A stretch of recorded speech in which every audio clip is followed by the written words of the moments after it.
Assalamualaikum warahmatullahi wabarakatuh.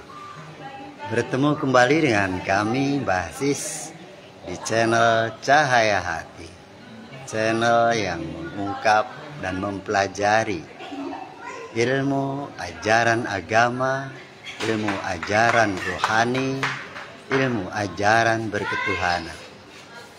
Hal ini berkaitan dengan kita umat manusia di dunia, tentang apa-apa yang menjadi kewajiban kita terhadap ajaran yang kita kerjakan, ilmu yang kita praktekkan untuk menuju Tuhan Allah Subhanahu wa Ta'ala, Sang Pencipta alam semesta beserta isinya.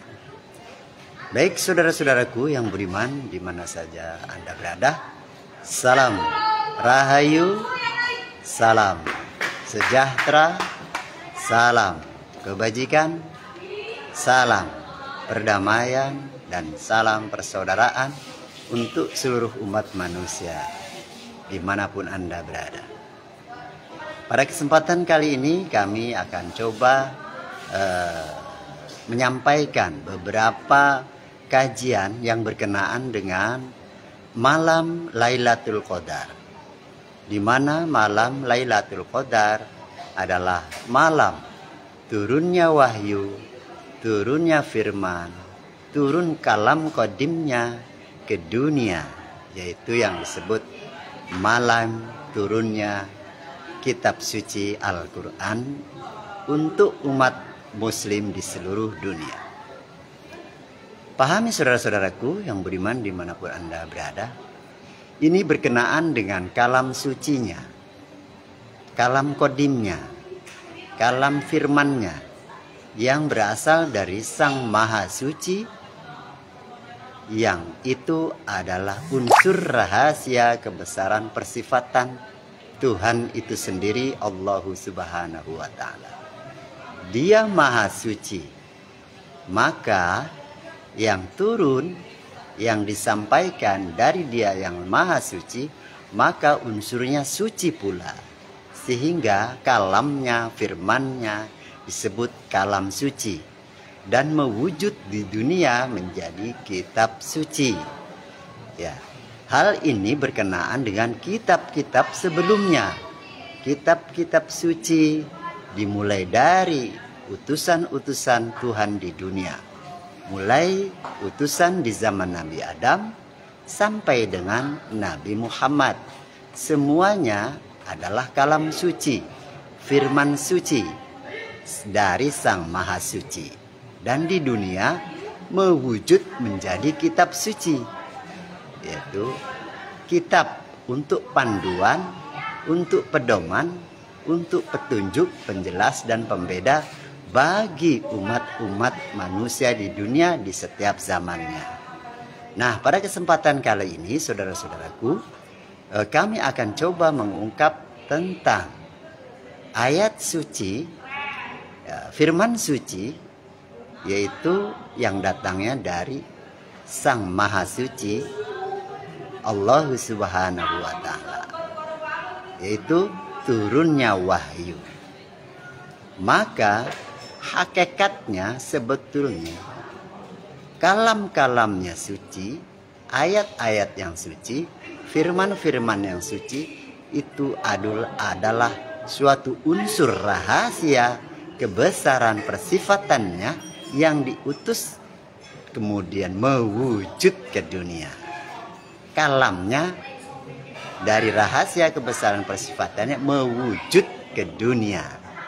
Seperti itu. Termasuk alam semesta ini beserta isinya, dan manusia itu sendiri hakikatnya adalah kalamnya, firmannya, wahyunya yang mewujud ke dunia menjadi, yaitu laku hidup, perilaku hidup, perjalanan hidup manusia dan alam semesta ini beserta isinya.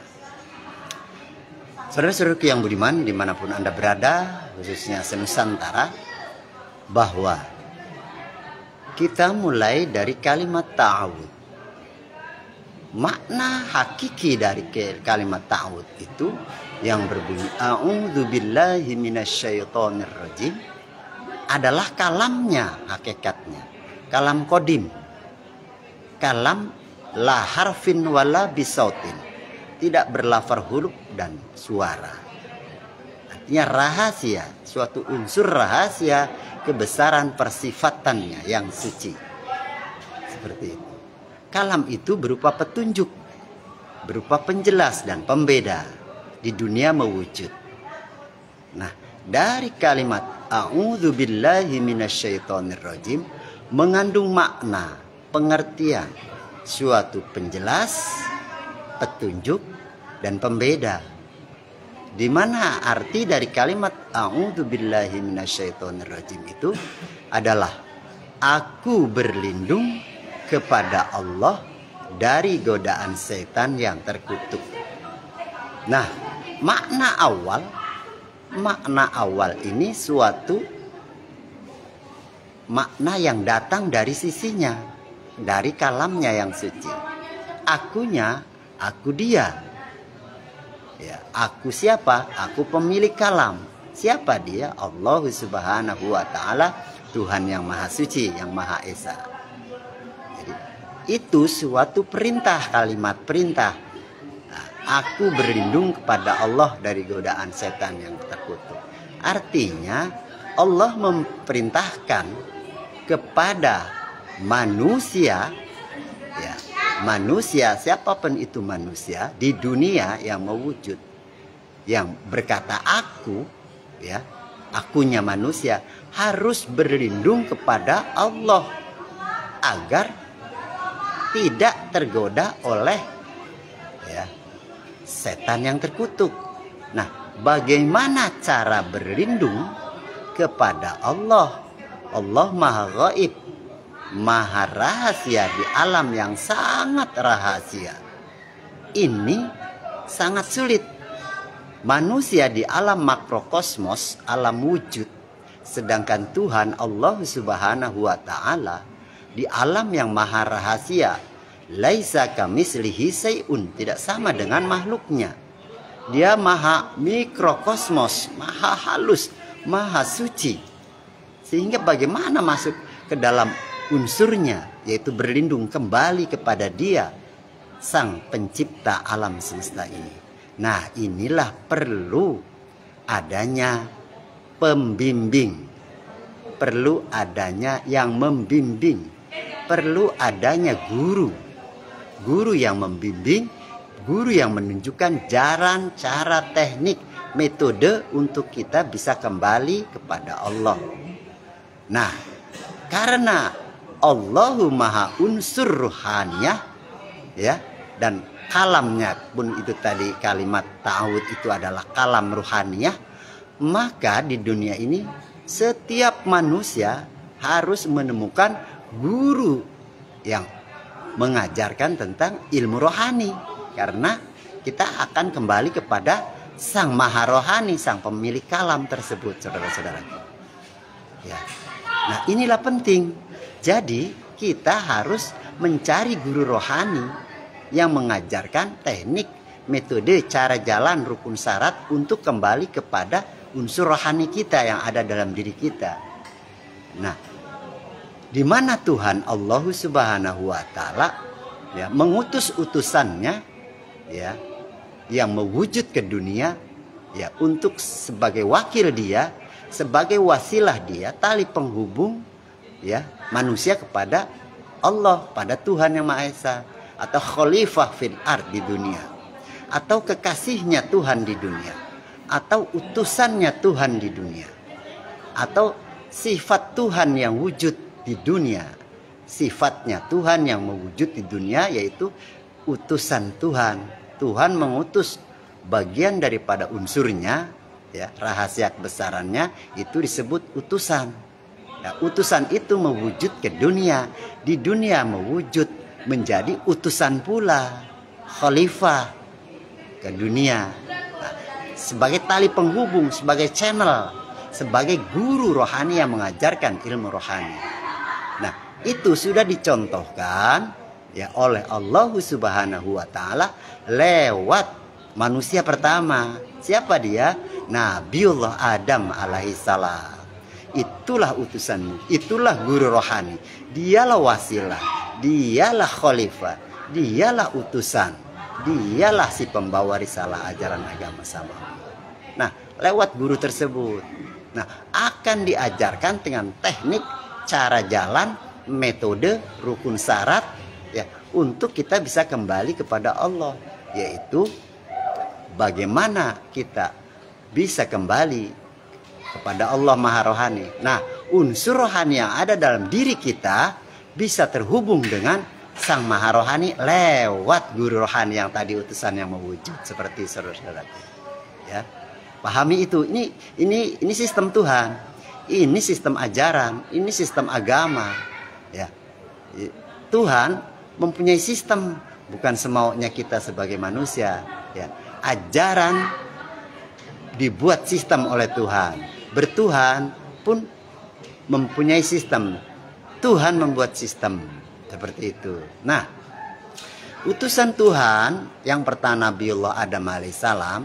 Kemudian karena Nabiullah Adam adalah manusia, dia wafat karena ada masa batas ambang manusia, maka kullu nafsin dha'iqatul maut. Setiap manusia yang bernyawa pasti akan habis masa batas ambang kehidupannya, ya akan mati, ya.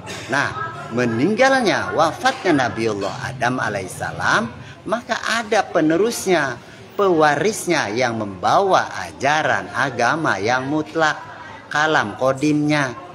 Nah, diwariskan kepada anak turun Nabi Adam, Nabiullah Idris, Nabiullah Lut, Nabiullah Sis, Nabiullah Daud, terus sampai dengan Nabiullah Muhammad Sallallahu Alaihi Wasallam.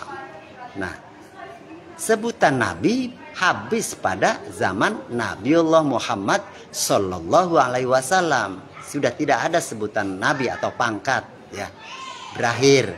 Tapi itu semua adalah pewaris daripada Nabiullah Adam alaihissalam. Jadi waris hukumnya, ya. Ingat saudara-saudaraku, waris, ilmunya diwariskan. Ilmu dari Nabiullah Adam diwariskan kepada nabi-nabi berikutnya atau utusan berikutnya atau orang manusia yang dipilih oleh Tuhan, ya, manusia yang jasmaninya dipakai, ya, dipinjam sebagai alat pembawa ajaran agama, ilmu agama, seperti itu. Nah, di zaman Nabiullah Muhammad Shallallahu Alaihi Wasallam turunlah wahyu, ya, turunlah firman yang namanya kitab suci Al-Quran, kalam kodim. Awalnya kalam kodim, seperti itu. Kalam kodim di dunia mewujud menjadi firman, menjadi wahyu, menjadi mushaf, ya, Al-Quran yang wujud untuk dipelajari, dibaca, kemudian sampai masuk ke alam yang kalam yang tersirat. Ya, dari kalam yang tersurat masuk ke makna kalam yang tersirat, yaitu kalam kodimnya. Ya, harus sampai. Kalau tidak sampai, maka kita batasannya hanya memahami batasan dunia, bukan masuk ke dalam kalam kodimnya. Kalau tidak bisa sampai masuk kalam kodimnya, kalam yang tersirat, maka kita hanya sebatas dunia memahaminya, hanya sebatas akal, ya. Jadi tidak sampai tembus ke rohani, tidak sampai kepada akhirat. Dan tidak mungkin akan sampai kepada Sang Maha Akhirat, Sang Maha Rohani itu. Maka harus mempelajari ilmu kalam kodimnya, kalam yang tersirat dari yang tersurat, saudara-saudaraku. Nah, kalimat ta'awud ini adalah petunjuk bagaimana kita masuk ke alam kodim, alam yang tersirat, sehingga nanti, ya, masuk ke alam kodim itu kita bisa terhubung dengan Sang Maha Kodim, seperti itu. Nah, di sini kita sudah diberi suatu pemahaman tentang ilmu rohani. Ilmu rohani itulah ilmu kodim, ya. Rohani ini adalah unsur kodim dari Sang Maha Kodim. Nah, ta'awud itu aku berlindung berarti kita manusia berlindung kepada Allah, ada unsur rahasia Allah di balik diri kita, yaitu unsur rohani. Maka kita suruh masuk ke dalam unsur rohani kita, yaitu yang Nabi bilang, udkhulu fisilmi kafah, masuklah kau ke dalam dirimu, diri rohanimu, supaya kafah. Seperti itu. Jadi kita diperintahkan masuk ke dalam untuk bisa terhubung dengan Sang Maha Rohani lewat guru rohani. Kalau kita tidak memakai teknik masuk ke dalam unsur rohani, kita tidak bisa berhubungan dengan Tuhan, saudara-saudaraku. Gitu. Dan kita tidak bisa membaca Al-Quran Qadim. Ya, hanya bisa membaca Quran yang mushaf saja, yang tersurat saja. Itu batasannya, dunia, akal, tidak tembus sampai pada Tuhan, tidak tembus sampai pada Allah Subhanahu wa Ta'ala. Ini sistem, saudara-saudaraku yang beriman, khususnya umat muslim, ya, tidak boleh diremehkan akan hal ini, ya. Ini sangat penting, ya. Quran itu wahyu suci, kalam suci. Kita ada unsur yang suci, harus kita dapat menghubungkan unsur suci itu agar terhubung dengan Sang Maha Suci. Seperti itu, saudara-saudaraku. Maka, nah, untuk bisa kita masuk ke dalam makna hakikat, hakikinya ta'awud, itu harus bertemu dengan si pembawa ilmu rohani itu, guru rohani itu, sehingga nanti kita akan diajarkan. Nah, kita bisa masuk ke dalam berlindung itu. Berlindung itu artinya masuk. Ya, saudara-saudaraku, berlindung itu artinya masuk, artinya terlindung, tidak terkontaminasi. Jika di luar, kita pasti terkontaminasi, maka kita harus masuk ke dalam, berlindung. Ya, itu untuk menghindari kontaminasi dari unsur-unsur luar, unsur duniawi. Ya, maka berlindung ke dalam berarti masuk ke unsur rohani. Ya, tidak terkontaminasi dengan unsur duniawi. Nah, itu cara teknik, ya, sehingga nanti jika kita mempraktekkan ilmu rohani, ya, lewat guru rohani, unsur duniawi tidak mengkontaminasi perjalanan rohani kita. Dia tetap ada di batasan dunia, tidak mencampuri unsur-unsur perjalanan rohani pada diri kita. Seperti itu. Nah, unsur duniawi ini yang akan mempengaruhi, disebut godaan, cobaan, seperti itu. Nah, ini kalau di kitab namanya godaan setan, seperti itu. Unsur duniawi. Unsur duniawi itu merupakan cobaan, gangguan, hijab, ya. Itu terhijab, menghijab hubungan rohani kita pada Sang Maha Rohani lewat guru rohani. Jadi unsur duniawi yang menghijab. Nah, maka kita masuk ke dalam diri kita rohani supaya tidak terkontaminasi, ya, oleh unsur duniawi. Tetap kita memakai duniawi tapi tidak menghijab perjalanan rohani kita. Seperti itu. Nah, begitu kita bisa masuk ke dalam unsur rohani, unsur kesucian lewat guru suci, terhubung dengan Maha Suci, maka kita selanjutnya bisa mengerjakan kalimat Bismillahirrahmanirrahim. Di mana Bismillahirrahmanirrahim itu adalah bersama, nah, kan dengan menyebut nama Allah yang Maha Pengasih dan Maha Penyayang. Dengan menyebut artinya bersama, ya, bersama artinya menyebut itu bersama. Di mana kita menyebut, kita bersama asma'nya, karena dipraktekkan oleh mulut. Nah, dipraktekkan oleh mulut. Mulut ini hakikatnya adalah implementasi, realisasi, kejawantahan, manifestasi daripada rohani. Jika kita tidak ada rohani, tidak mungkin kita bisa bicara Bismillahirrahmanirrahim. Kan begitu, saudara-saudaraku. Kita bisa mengucap Bismillahirrahmanirrahim karena ada unsur rohani dalam diri kita. Nah, seperti itu. Maka dengan menyebut nama Allah yang Maha Pengasih lagi Maha Penyayang itu artinya kita lebur dalam persifatan rahasia Allah. Sifat rahasianya, sifat asma'nya, sifat zatnya, sifat nurnya, sifat af'alnya, sifat semua unsur rahasianya. Dan mewujud oleh kita praktekkan. Nah, kita praktekkan bismillahirrahmanirrahim lewat rohani, unsur kesucian. Sehingga bismillahirrahmanirrahim kita kerjakan untuk siapapun manusia di dunia, untuk alam semesta ini dengan sifat kasih sayang Tuhan. Seperti itu. Jika sudah mengetahui itu, kita akan ketahui bahwa Tuhan Allah Subhanahu wa Ta'ala sifatnya Rahman, pengasih. Nah, sifat Rahman ini Allah berikan kepada seluruh alam semesta ini. Itu sifat kasih. Tuhan Allah Subhanahu wa Ta'ala sifat Rahman. Nah, maka seluruh makhluk yang ada di dunia ini, alam semesta ini diberi semua, dikasihi semua. Nah, itu untuk tatanan dunia, tatanan makrokosmos, tatanan kehidupan yang wujud, alam yang nyata. Nah, namun ada ya sifat Allah yang rahim. Sifat Allah yang rahim ini adalah sifat Allah yang suci, yaitu yang di dalam, yaitu rohani. Nah, rahim ini, sayang ini Allah berikan kepada manusia yang sudah mencapai pada pemahaman praktek mengerjakan ilmu rohani, perjalanan kesucian. Disebut orang yang beriman karena dia sudah berlindung pada Allah, artinya sudah menyatu dengan Allah, sudah beriman lewat utusannya. Seperti itu di dunia, dia sudah bertemu dengan utusannya di dunia, wakil Tuhan di dunia. Kalau di zaman ini ulil amri minkum, di zaman Nabi Muhammad, Nabiullah Muhammad SAW seluruh umatnya. Seperti itu. Di zaman ini umat yang bertemu dengan ulil amri minkum, yaitu al ulama warasatul anbiya. Dia disebut juga utusan, disebut juga pewaris, ya, dia disebut juga khalifah dan sebagainya seperti itu, saudara-saudaraku.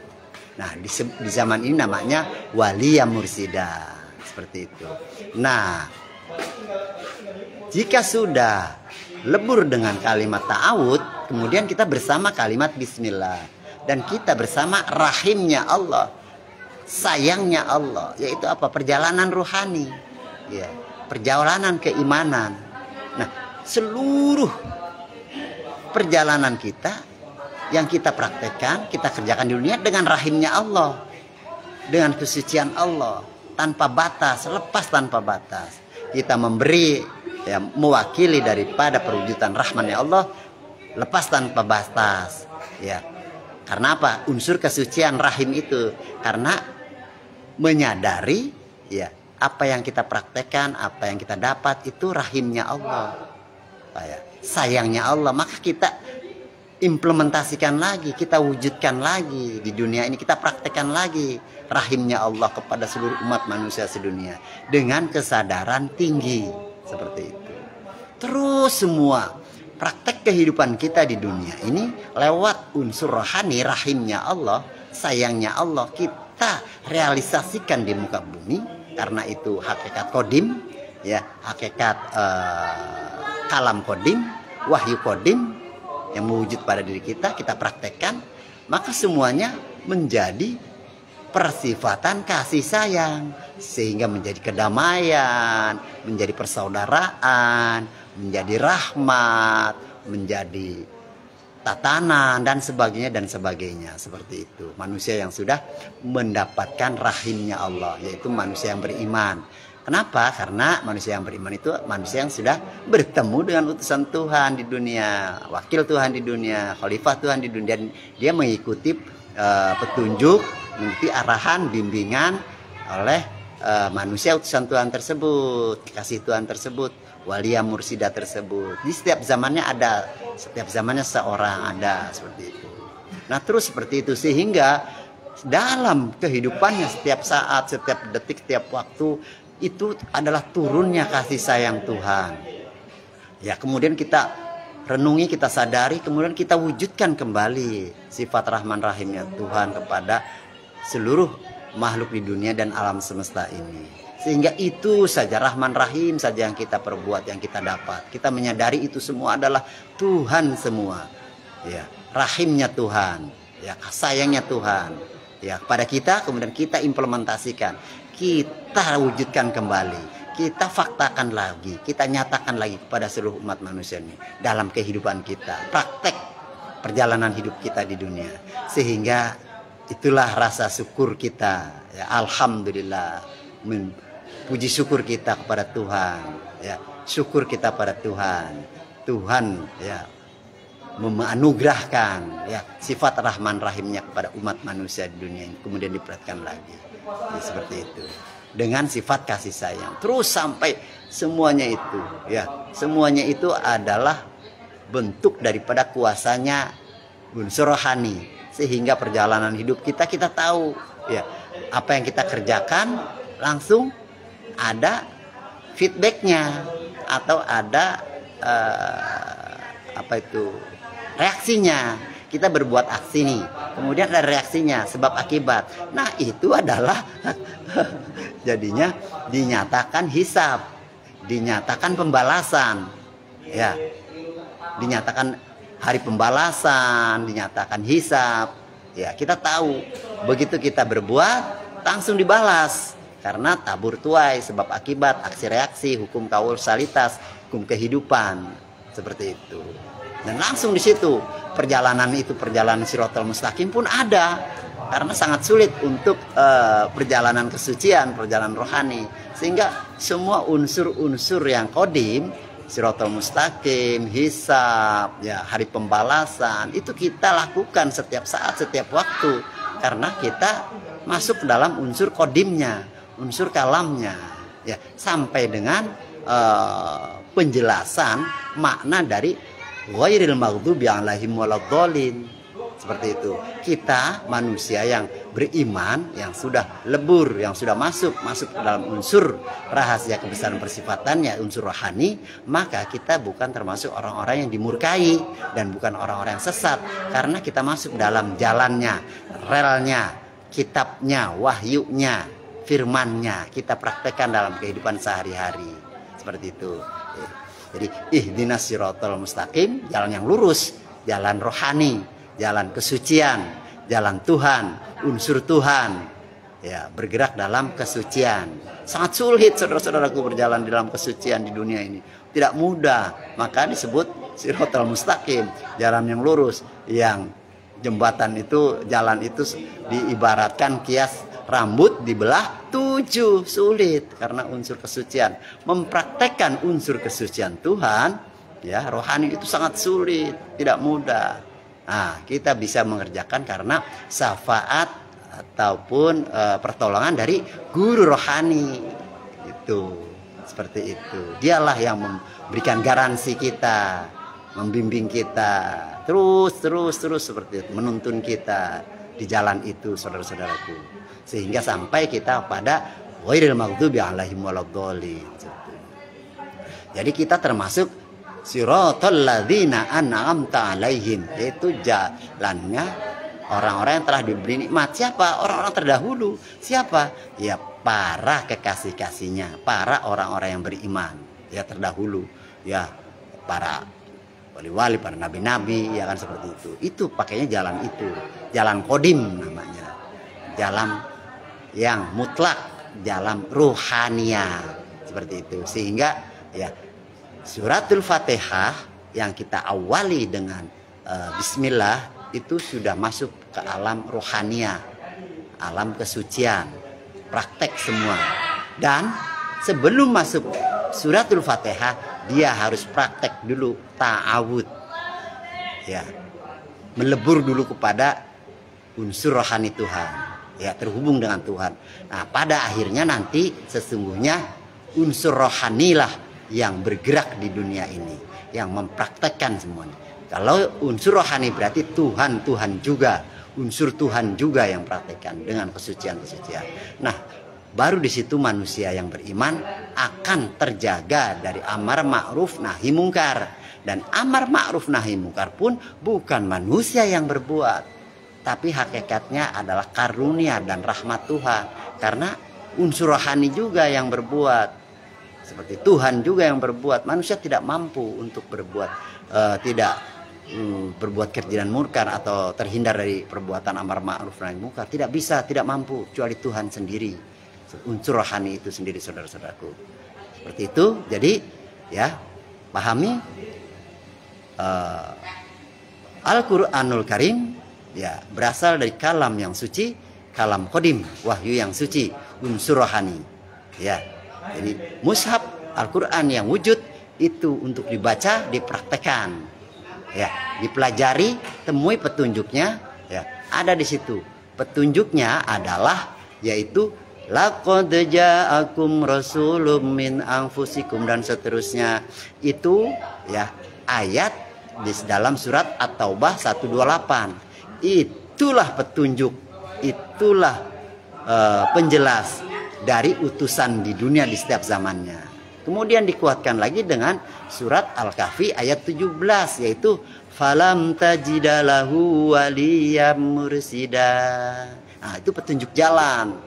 Ya, dia yang mengarahkan, dia menunjuki jalan. Kita tidak mampu seorang itu. Ya, mulai dari utusan yang pertama sampai dengan utusan di zaman ini, atau ulil amri minkum di zaman ini, atau khalifah di zaman ini, atau al ulama warasatul anbiya di zaman ini yang disebut waliyam mursida. Setiap zamannya ada, dan itu dia disebut juga dalam surat Al-Maidah ayat 35 seperti yang ditulis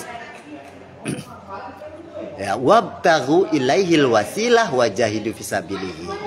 Dia adalah tali penghubung, tali wasilah, channel ya, channel atau pemimpin atau manusia yang dijadikan wasilah, jadikan tali penghubung, dijadikan imam, jadikan pemimpin, jadikan pembimbing di dunia ini untuk memimpin kita, untuk membimbing kita, untuk memimpin kita, ya, untuk menuju pada Allah Subhanahu wa taala, untuk wajahidu fisabilihi. Apa itu wajahidu fisabilihi?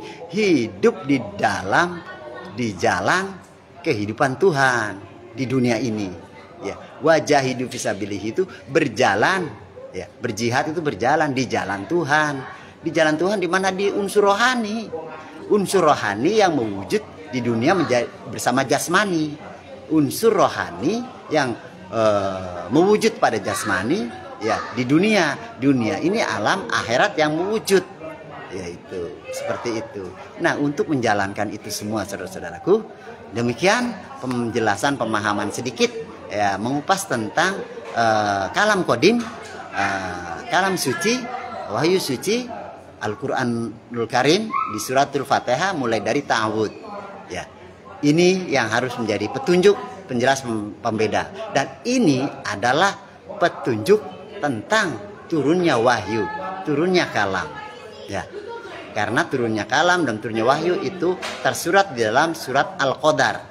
Surat Al-Qadar adalah surat yang dimulai dikerjakan yaitu pada malam hingga terbit fajar, malam 1000 bulan, malam turunnya wahyu yang dibawa oleh malaikat. Dan itu adalah praktek ta'awud. Ya, perjalanan ta'awud adalah perjalanan surat Al-Qadar. Jika kita ketemu dengan manusia yang satu tersebut di dunia, pesan-pesan yaitu waliyam mursida.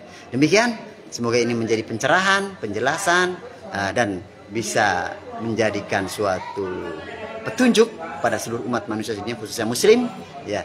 Dan ini berlaku untuk seluruh manusia sedunia yang di luar keyakinan agama Islam. Kami hanya menyampaikan jika ini merupakan ilmu, merupakan kebenaran, merupakan hal-hal yang menunjukkan kepada ketuhanan. Ini adalah ilmu dari guru kami, pemahaman guru kami, dan bukan punya kami. Kami hanya murid yang belajar dengan guru untuk menyampaikan ilmu ini, dan kami dapat dari guru tentang ilmu ini, pemahaman ini. Dan kami tidak punya ilmu ini, pemahaman ini. Ini semua pemahaman guru ya, yang disampaikan kepada kami. Kami hanya belajar. Jika ada yang salah, tutur kata, intonasi kami mohon maaf seperti itu, karena kami manusia dhaif. Kami bukan siapa-siapa, tidak punya apa-apa dan tidak bisa apa-apa. Ya, kami hanya seorang murid yang belajar dengan guru. Seperti jika ini ilmu, semuanya ilmu guru. Jika ini bermanfaat, ini bermanfaatnya guru. Semuanya milik guru. Saya tidak punya apa-apa. Demikian saudara-saudaraku, ya, untuk seluruh umat muslim dimanapun Anda berada, semoga ini menjadi pencerahan, pada kita semua. Jika dianggap pencerahan, jika tidak apa-apa. Mohon maaf jika ada yang kurang berkenan dan ada salah. Kami tidak ada maksud dan tidak ada tujuan apa-apa kecuali menyampaikan perintah dari guru kami, ya, yang mulia Tuan Guru kami Mursyid yang mengajarkan ilmu ini kepada kami. Seperti itu. Kurang lebihnya kami mohon maaf. Salam rahayu, salam kebajikan, salam damai, salam persaudaraan untuk seluruh umat manusia sedunia. Agama adalah untuk tatanan kehidupan, kedamaian, dan cinta kasih untuk seluruh umat manusia sedunia. Ini tentang Sekolah Tinggi Ilmu Ketuhanan Tarekat Naqsabandiyah Khalidiyah Nusantara. Kami akhiri, billahi taufiq wal hidayah waridho wal inayah, illahi anta maksudi waridho kamatlubi. Wassalamualaikum warahmatullahi wabarakatuh. Salam damai selalu untuk kita semua.